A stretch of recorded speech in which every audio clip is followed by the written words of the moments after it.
पेश है हिंदी जबान में अपडेट। दक्षिण एशिया में शांति तथा स्थायित्व उस समय तक संभव नहीं जब तक कश्मीर विवाद का कश्मीरी जनता की इच्छाओं के अनुसार समाधान नहीं हो जाता। भारत गत 7 दशकों से अधिक समय से कश्मीर विवाद के शांतिपूर्ण समाधान के मार्ग में बाधा डालता रहा है। मोदी शासन की 5 अगस्त 2019 की कार्यवाही ने दक्षिण एशिया की पहले ही बिगड़ी हुई स्थिति को और अधिक गंभीर कर दिया है।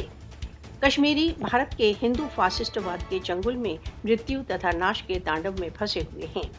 फासिस्टवादी मोदी शासन की अतिवादी विचारधारा उपमहाद्वीप में शांति तथा स्थायित्व के मार्ग में सबसे बड़ी चुनौती है।